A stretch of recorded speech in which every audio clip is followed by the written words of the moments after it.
There is something deeply, incredibly bizarre about you. About all of us, actually. If an alien species were observing us right now, they would be completely baffled. You are a member of the most intelligent species on the planet. You know exactly what is good for you. You know that working out every single day is a magic pill for your health, your physique, and your mental clarity, but you brush it off and say, "I'll start tomorrow." You know that learning a new high-income skill or mastering a language is the ultimate key to financial freedom and leveling up your career, but you tell yourself, "I'll look into it next week when things slow down." You know there are cracks in a relationship, misunderstandings that desperately need one honest, difficult conversation to be fixed, but you just let it sit there, month after month. Society has a very familiar label for this: procrastination. But here is the most fascinating, brutal truth I'm going to share with you today. Procrastination has absolutely nothing to do with laziness. Forget that stereotype right now. It is not a moral failing. It is not a character flaw. If you understand its true nature, if you understand the exact mechanical gears turning inside your brain, you can completely conquer it. Not by suffering through forced discipline, but through a simple, profound psychological hack. Today, we are tearing procrastination apart, exposing its secrets, and turning your worst enemy into your ultimate weapon. Before we decode your brain, if you are serious about mastering your mindset and dominating your goals, hit that subscribe button right now. We build high performers here every single week. Let's get into it. First of all, take a deep breath and forgive yourself. Because in this life, almost everyone procrastinates. It doesn't matter who you are. You could be a college student drowning in assignments, an office worker constantly chasing deadlines, or even a CEO managing thousands of employees. I have met people with iron discipline, absolute machines. But you know what? No matter how perfect they look on the outside, there is always a dark corner in their life where they are absolute master procrastinators. Let me give you a pattern interrupt here. Think about this. There are people who are incredibly successful at work, closing million-dollar deals without blinking, but they procrastinate on booking a simple doctor's appointment just because they don't feel like making the call. There are elite athletes who wake up at 5 a.m. to run 10 miles every single day, rain or shine, but they will actively avoid sitting down for 20 minutes to read a book on financial management. And there are brilliant leaders who solve massive corporate crises in seconds, but procrastinate on facing their own emotional trauma at home. What does this tell us? It reveals a naked truth. Procrastination is incredibly natural. It is literally programmed into our DNA. However, if you pay close attention, you'll realize we're grouping everything into one big word, and that is exactly why we can't defeat it. To destroy this habit at its roots, we must divide procrastination into two distinct categories. The first is behavioral procrastination. These are the boring, mundane tasks. You don't want to do your homework. You are too lazy to put on your gym shoes. You stare at the dirty dishes in the sink and walk away. You leave your laundry in a pile for a week. The antidote for this is simple. It just requires a tiny bit of personal discipline and time management tricks. You use the 5-second rule. Count backwards, 5, 4, 3, 2, 1, stand up, and just do it. You power through the friction. But then we have the final boss, emotional procrastination. This is the heavy hitter. This is the one that drains your soul, causes sleepless nights, and ruins your potential. This is procrastination tied directly to complex emotions and psychological risk. Put yourself in these situations. You need to give harsh feedback to a coworker who is dragging the team down, but you are terrified of the awkward atmosphere it will create, so you say nothing. You lent money to a friend 6 months ago. You need it back to pay rent. You want to text them, but the fear of looking cheap stops you dead in your tracks. You want to walk into your boss's office and quit because the environment is toxic, but this is the same boss who hired you when you had no experience. The guilt keeps you paralyzed in that chair for another year. Do you see the difference? You are not too lazy to do these things. We are terrified of the feelings these tasks generate. To protect ourselves from psychological damage, we choose the shield of procrastination. But what is actually happening inside your skull when you face these moments? The secret lies in a tiny almond-shaped alarm system that is manipulating your every move. We'll get to how to hijack it in a second, but first, you need to understand the war zone inside your head. If we look through the lens of neuroscience, there is a fascinating battle happening inside your skull every time you try to do something difficult. The core operating system of the human brain can be summarized in one sentence. Seek instant gratification, dopamine, and avoid discomfort, pain. Your brain was designed in prehistoric times to conserve energy. Anything that causes stress, fatigue, or emotional discomfort is flagged by your threat detection center, the amygdala, as a literal predator. Let's use a highly realistic example. It's raining and cold outside. You have two choices. Choice A, stay curled up in your warm blanket, scroll through TikTok, and watch funny videos. Choice B, throw the blanket off, change your clothes, and clean your incredibly messy room.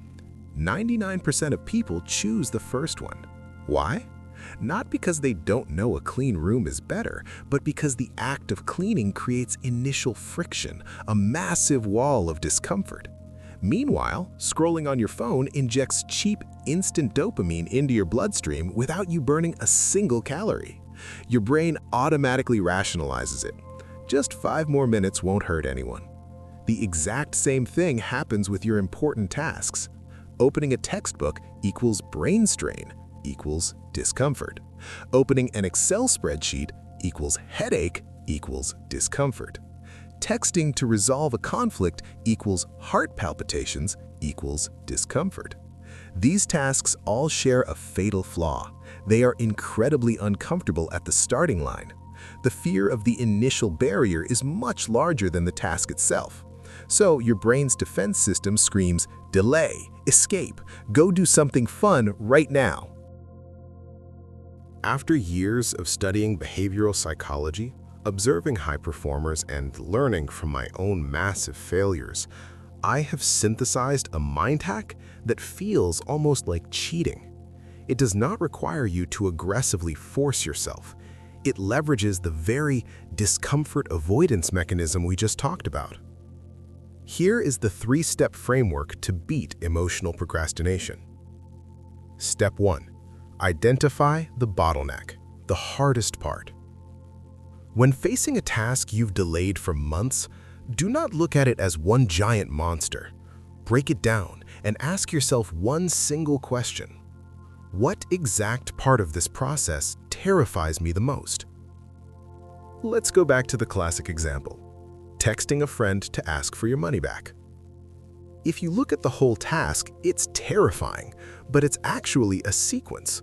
Thinking of an excuse, typing the text, pressing the send button, and waiting for the reply. Most of us will realize that thinking or typing isn't the hard part.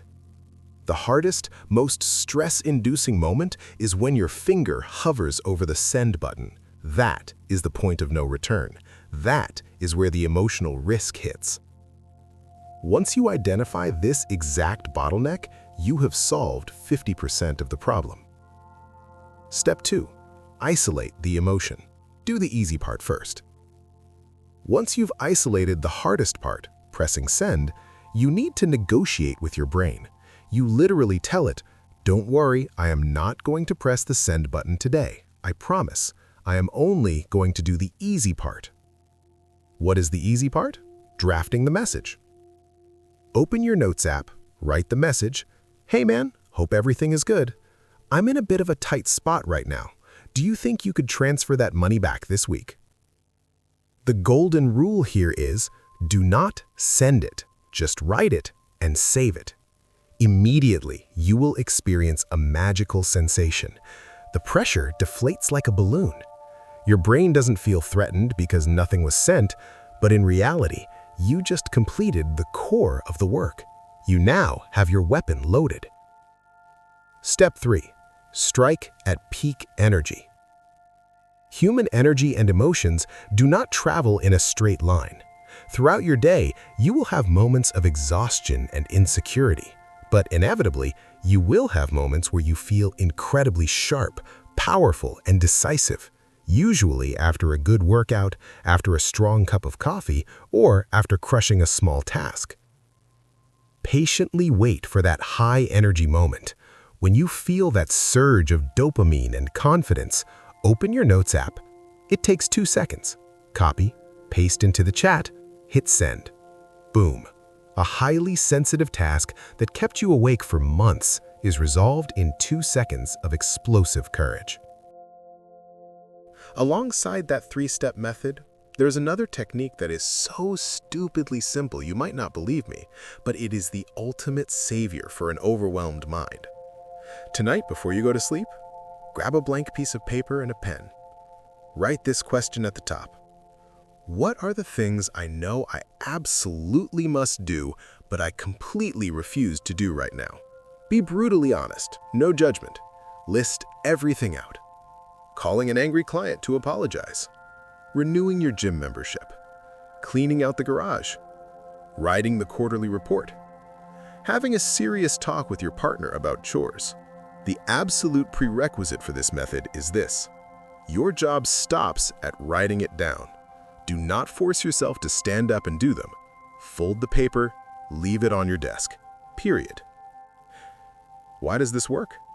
Psychologists call this the Zeigarnik Effect. Your brain remembers unfinished tasks much better than finished ones. When an unfinished task floats in your head, it acts like a dark cloud. It eats up your mental RAM. You can't focus on anything else because the guilt is eating you alive. But the second you write it down on paper, you physically externalize the problem. It is no longer an invisible ghost haunting your mind. It is a physical object on a piece of paper. You can see its limits. The relief is instant because you successfully downloaded the anxiety out of your system. Now, your subconscious mind takes over. It processes these tasks in the background like a computer. And days later, while you're in the shower or driving, a light bulb will go off. Oh, that report will only take 20 minutes if I just make the outline first. And you will do it effortlessly. Beyond behavioral hacks, there is a deeper invisible mindset trap that keeps millions of people paralyzed. It is the trap of if, then conditional thinking. How many times have you told yourself, if I had more money, then I would travel the world. If my job was less busy, then I would start going to the gym. If I was in a better mood, then I would finally write that book. It sounds logical, right? But here is the fatal flaw. We never know when the if will arrive. When is money ever enough? When is time ever truly free in the modern world? When is your mood ever 100% perfect? You are handing over the steering wheel of your life to external circumstances. You are waiting for the perfect time, a mirage that does not exist. That waiting is the most sophisticated form of procrastination. To escape this, you must flip the script. Instead of sighing and saying, if I had money, I would travel, ask your brain, how can I travel the world right now even though I'm completely broke? Backpacking, volunteering, hunting cheap flights. Instead of waiting, if I have more time, I'll work out.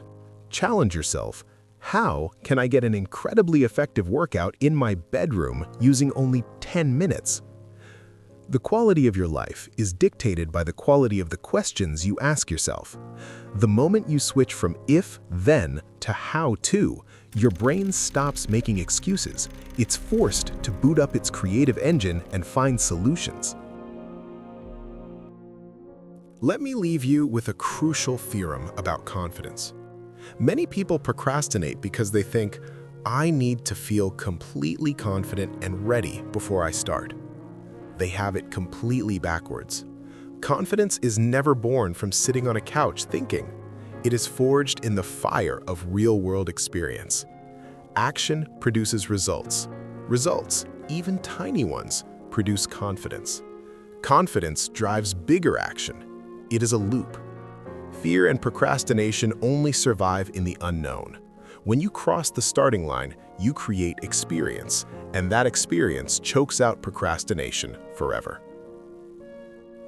Ultimately, procrastination is like picking up heavy rocks and putting them into your backpack while hiking up a massive mountain. Every delayed task is another rock. The longer you wait, the heavier the bag gets. Your journey becomes miserable and exhausting. You cannot reach the peak with a backpack full of unfinished business. But the good news is, you have the absolute power to reach into that bag, take those rocks out, and drop them on the side of the trail. Start small. Trick your brain. Do the easy part first. Strike when your energy is high. And stop waiting for the perfect time. If you made it to the end of this video, I don't want you to just hit like and move on. I have a challenge for you. It takes exactly 60 seconds. Go down to the comment section right now and tell me what is the one task you know you need to do but have been avoiding for weeks. Name it. Drag it into the light. Just by typing it out, you are taking the power away from it. Do it right now, and let's hold each other accountable down there. Thank you so much for watching. Drop those rocks, take back your mind, and I will see you in the next video.